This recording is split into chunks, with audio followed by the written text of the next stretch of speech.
A warm welcome to my talk on Listening in Times of Intercultural Conflict and War at the Global Listening Festival 2022. My name is Claude Mayer, and I'm a professor in industrial and organizational psychology at the Institute of Industrial Psychology and People Management at the University of Johannesburg, South Africa. God speaks in the silence of the heart. Listening is the beginning of prayer.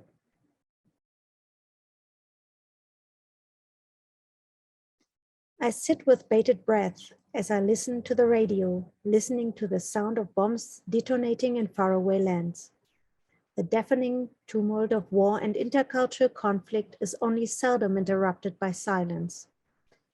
How could we best use this momentary quiet? Which attitude and skill are most significant in overcoming deep social-political entrenchments and personal resentments? This presentation will take a closer look at the leadership and skills of selected world leaders and provide the audience with insight into accounts of intercultural conflict and warlike dynamics and potential solutions proposed by these selected leaders and their different cultural perspectives. Intercultural conflict and war are on the rise and often involve complex, easily misunderstood processes and dynamics. These processes and dynamics must be reflected, and the views and perspective of actors and stakeholders must be taken into account. They often include detailed dynamics arising from social-cultural histories and are anchored in politics and webs of relationships, economic interests, and social emotional entanglements. But how is the question, can we at least begin to understand these complexities? Which skill is present enough to help unravel the complexities and reach for deeper understanding of all sides of the coin, and finally help to form a solution? Listening is a skill of critical importance in all aspects of our lives. It helps us maintain relationships, get our jobs done, even figure out our daily tasks. Regardless of how we are engaged with listening, it's important to understand that listening involves more than just hearing the words that are directed at us. Listening is a fundamentally active process. This process involves 5 stages: receiving, understanding, evaluating, remembering, and responding. Basically, an effective listener needs to hear and identify the speech sounds directed towards them, understand the message of those sounds, critically evaluate or assess the message beyond their own culture, remember what's been said, and respond to information they've received. This process requires not only attention to detail and the ability to focus, but also the ability to read between the lines and interpret the message in context-specific ways. This is extremely challenging when the actors of communication find themselves in stressful situations, influenced by underlying negatively perceived emotions, such as fear and anger. Listening becomes even more complex when we find ourselves in intercultural situations of conflict or even war. Intercultural conflict can be understood as a clash in the interests of individuals, teams, groups, or states, while war is defined as a state of armed conflict between different countries or different groups within a country. War can be summed up in a few short words by Canadian poet, literary critic, and essayist Margaret Atwood. War is what happens when language fails, when a message is not received, not understood, not evaluated, not remembered, or not responded to. The dread beast of conflict rears its ugly head. Dynamics of escalation in intercultural conflicts and wartimes are usually based on the differences of perceptions, feelings, and actions between conflict partners. Listening in scenarios of intercultural conflict and war, involving different actors of communication from different cultural backgrounds with varying methods of communication, and verbal and nonverbal expressions based on differences in human values and rituals is challenging, but can open doors to deeper understanding, meaningful exchange of ideas, and peaceful solutions. Historically, in different social, cultural, and national contexts, we find examples of great listeners who made a difference by listening and communicating, particularly in politics during intercultural conflict and war scenarios. Let me provide you with some selected examples of listening leaders. One great example of a leader who led by listening is Abraham Lincoln, the 16th President of the United States of America, who cultivated personal relationships through patient communication and listening. Whenever Lincoln spoke with someone, he would give them his full attention, listening carefully to every word. In doing so, he would develop a deep understanding of their feelings, concerns, and motivations.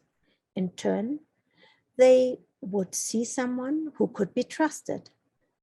Lincoln was like this with everyone he met, and he thereby overcame numerous social cultural barriers and de-escalated conflicts.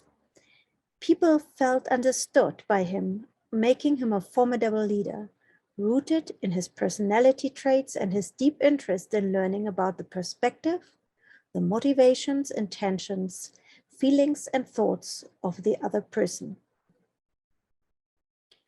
Another example of a contemporary politician who was driven by listening skills was previous German Chancellor Angela Merkel, who led a unified Germany for over 16 years.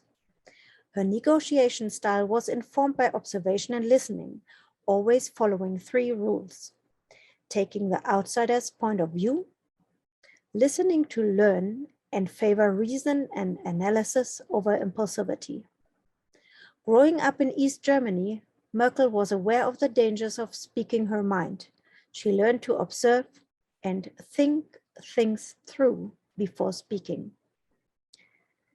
Comparing Merkel to a chess player, Appelmann, a clergyman, said she was always thinking a few moves ahead, not in small part due to her ability to turn what she has previously heard into an analytical understanding of past, present, and future moves of the other.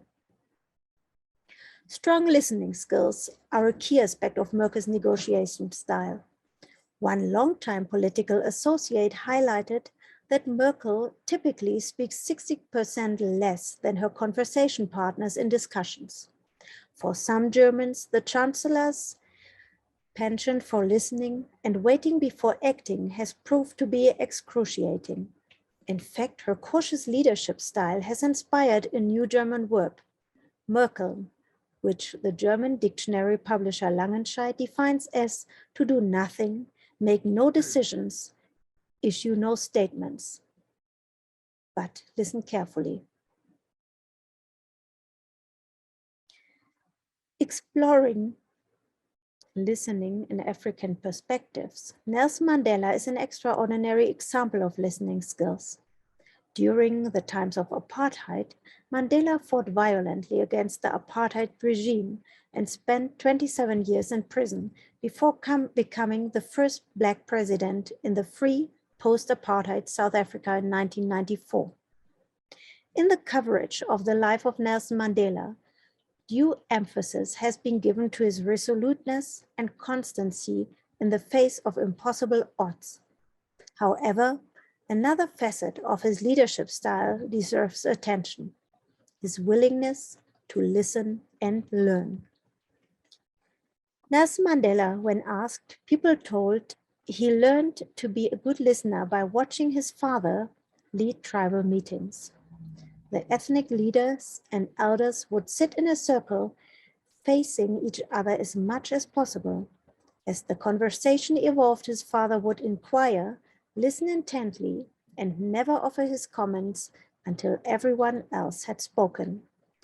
Most of the credit for the transitions in social and cultural and political thought, in addition to peace in South Africa, must be attributed to Nelson Mandela for being willing to listen, and learn that his violent actions and previous mistakes did not contribute to a peaceful society.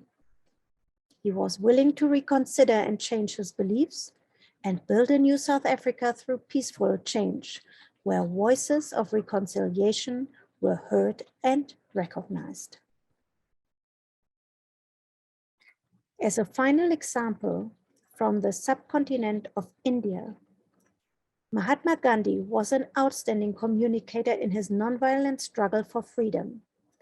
He mainly used three ways of communicating: spirituality, meditation, and prayer, songs and dance, and speeches. However, listening skills always went along with his communication efforts.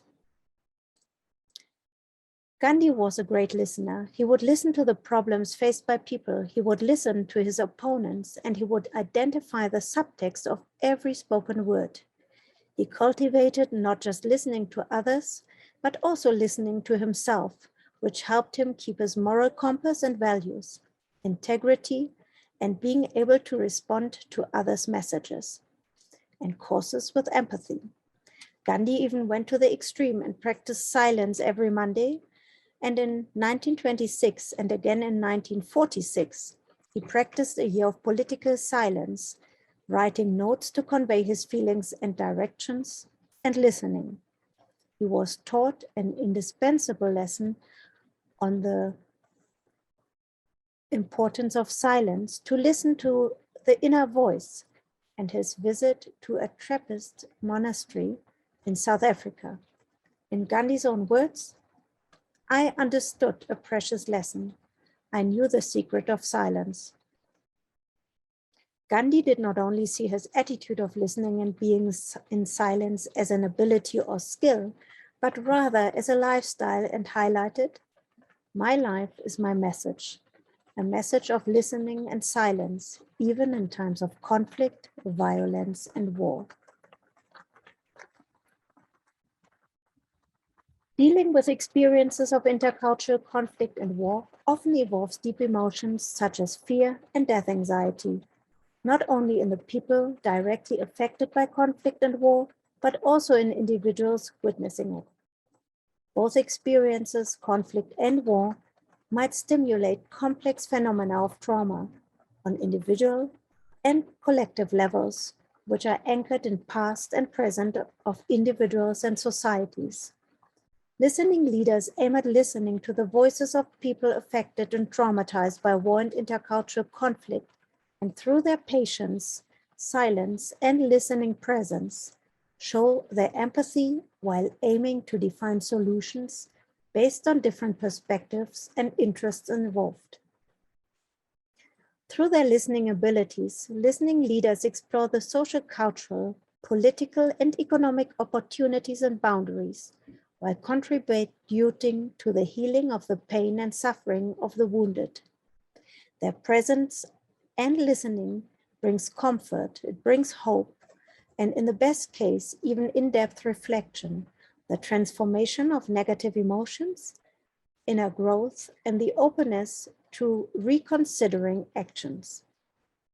The examples of listening leaders presented have shown that observation, silence, listening, and reading between the lines, as well as the undivided presence in communication situations, lead to informed leadership decisions and the ability of great leaders to connect to deep universal human values of human connection and peace, as well as constructing positive emotions. Listening as a multimodal process is thereby based on attitude. It is based on skill, on behavior, physical, physiological, sensomotor, cognitive, and affective functions, and becomes part of the leader's identity and is therefore unquestioned authentic. Listening leaders have come to appreciate the centrality of listening by engaging in listening-centered events. However, listening leadership requires more than just the presence of listening. It requires listening and leadership to be connected, to interrupt intercultural conflict and war scenarios in a wise way, and transform their animosities towards peaceful solutions, providing safe spaces of silence and wisdom. Listening in times of intercultural conflict and war can help when the listener creates a safe environment, focuses on the other without distraction, aiming at understanding the substance of what the other person says and captures ideas, asks questions, restates issues to confirm that the understanding is correct and to bridge eventually occurring cultural gaps. Listeners, however, do not only listen with their ears, but also with their eyes, considering nonverbal clues such as facial expressions, respiration rates, gestures, posture, and numerous other subtle body language signals. Gaining ideas about the emotions involved and the impact of those on the actions and reactions in intercultural conflict and war is key to listen in a non-judgmental way, taking all ideas, emotions, and moves seriously. The listener becomes a force which finally also listens with a heart, opening a space of loving kindness that is usually missing in intercultural conflict and during war. This silent and present loving kindness is part of the key to a peaceful world. If the contemporary leaders of this world would bring their listening skills and abilities together and listen to their ears with their eyes and their hearts, what would this mean for the war and intercultural conflict raging in the world? I would like to close this speech with a quote from Rumi, who used the wisdom of listening to strengthening and understanding the complexities and situations. There is a voice that doesn't use words. Listen. Thank you very much for your attention.